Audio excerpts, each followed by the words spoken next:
Today, for our scripture, we read from 1 Peter chapter 2, verses 4 through 10.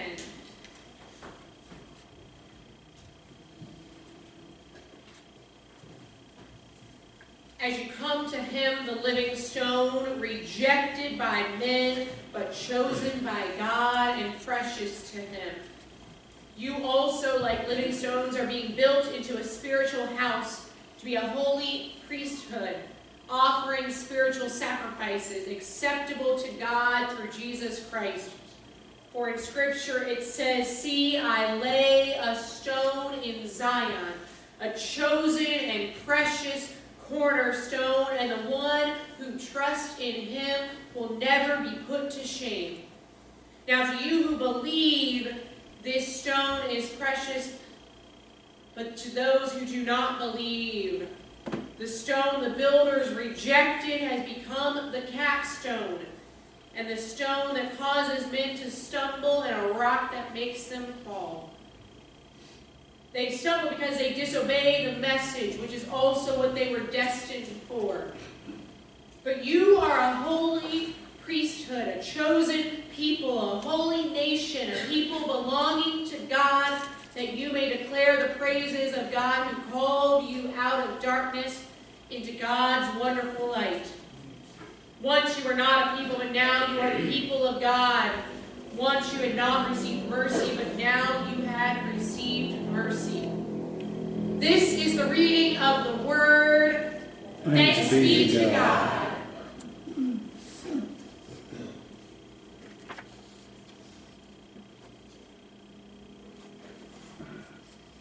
As many of you are aware, I was diagnosed with rheumatoid arthritis about 15 months ago. The only reason I know that number is because it was right at the time when my youngest was 3 months old. I had gone into the doctor thinking I had tendinitis again from doing the things of motherhood with the shoulders and the elbows and the back.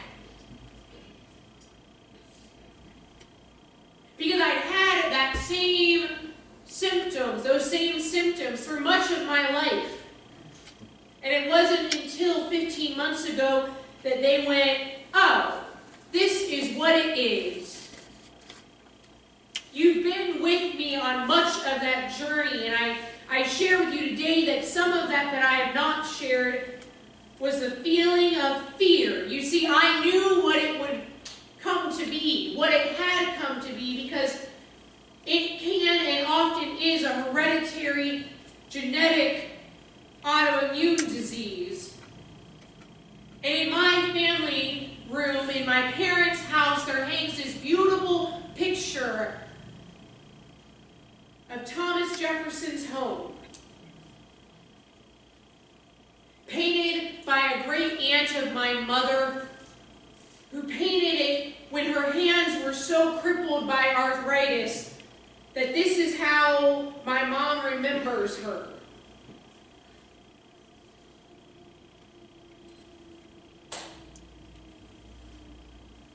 I look at my hands now and I wake up in the morning, some mornings where they ache. And I feel not worthy, not usable. And I know some of you sympathize and empathize with me.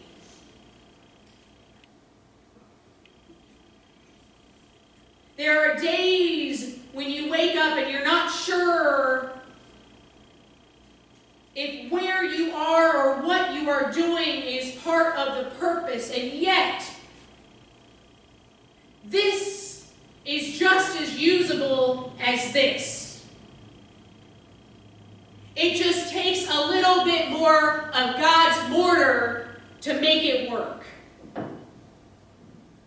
Because what holds us together in times of trial is not the brick.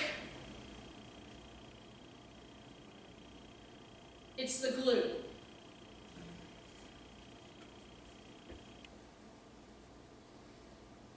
We read through this scripture architecture that the very stone which the builders rejected has become the head of the corner. If you know anything about architecture, the cornerstone, the first stone laid, means it's square. You can add onto it, build onto it. Okay, some of you are laughing because sometimes it's not so square. But you use what you have, right? So that you can build onto it. It may or may not be perfect. Some of my favorite buildings, and I apologize, technology this week was not working the way we had planned. But some of the coolest and most beautiful pieces of architecture take the most creative things and somehow put them together and make them work. It might be a balancing act, but it works. And it's solid and it's good. But you can't just take these things and stack them up willy-nilly without intent.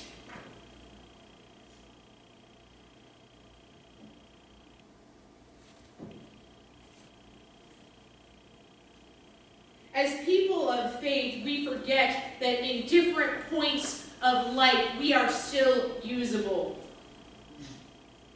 The kids were right. This would be the stone we would reject, right? It's not perfect and square-ish. Or rectangular, sorry, I can't help it. I've been going over shapes all week.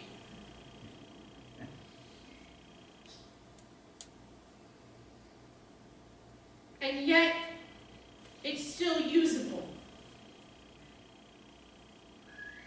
Maybe not in the intent of which building a building. I mean, I don't know about you all, but this would not be the one I put to a building. But it makes a really good doorstop. Was that its original intent? No! And sometimes we have to reconcile ourselves to the fact that the original intention is not the intention to which we have been called. And yet we are still usable. You see the image of a broken mug there. The handle falls off, my friends, and yet you can still use it. Perhaps as a flower pot to hold the dandelions that are ever pervescent across your yard and little kids like to pick for some inexplicable reason.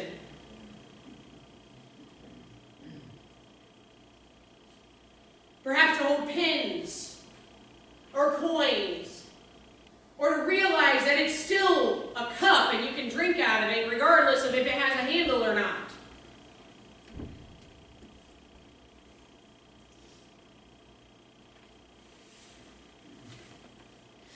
We too often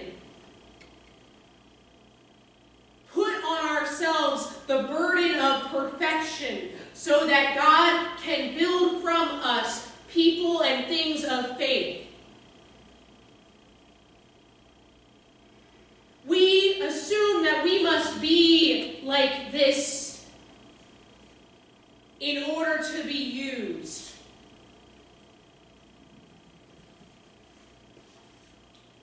And yet over and over again in our scriptures, we hear God telling us, no, I will use you in spite of, or because of.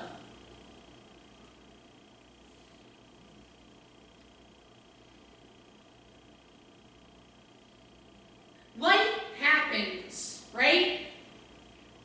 Things go not as planned.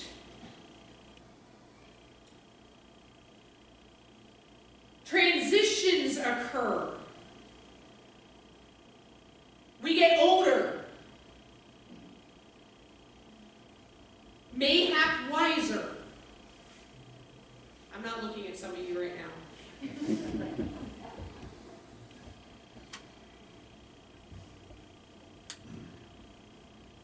And as those things occur, as life changes, as things happen, as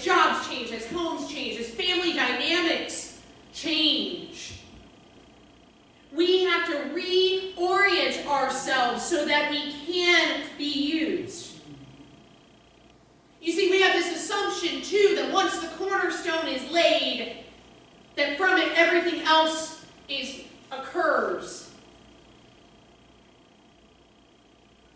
Which is in some parts true. But I don't know about you all, but there are several walls in every single building, are there not? Several rooms. And when you add another story to a house, you have to make sure that that second story is just as square as the first. Hopefully. You see, you lay multiple cornerstones in your life at different points. You have to recheck that everything is still going the way you had planned, or the way you hope, or the way it ought to go. That first stone and foundation is of paramount importance, but you still have to check. It's not the only stone laid. And obviously I'm talking in allegory here, my friends. Those stones are the things that we as a people of faith do. You can't build a foundation if you only lay one brick.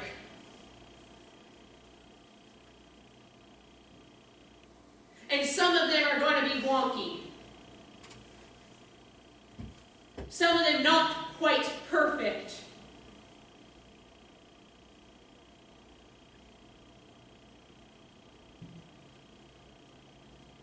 But what we know is that God uses the imperfect, the broken, the challenged. God uses us and holds us together by faith.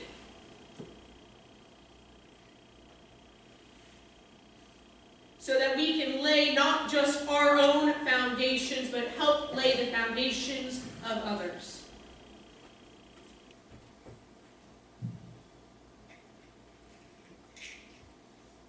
And that's a challenge, isn't it?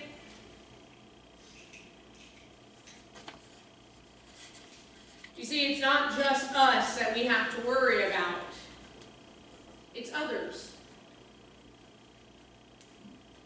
So when we accept that our imperfections make up our walls, make up our lives, make up each and every part of us, we recognize and can be merciful and forgiving of others. We recognize that if we're still usable, so too are they.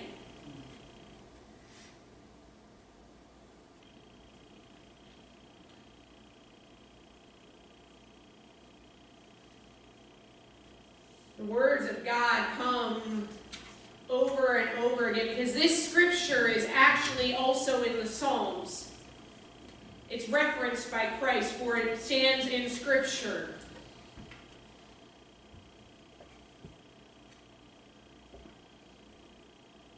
Behold, I am laying in you, not in Zion, in you, a stone, a cornerstone, chosen and precious.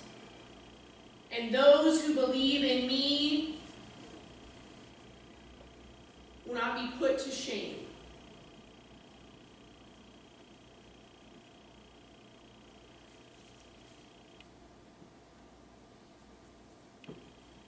God's not expecting our perfection. God's expecting us to be broken, and it is God who makes us usable even in and through our brokenness.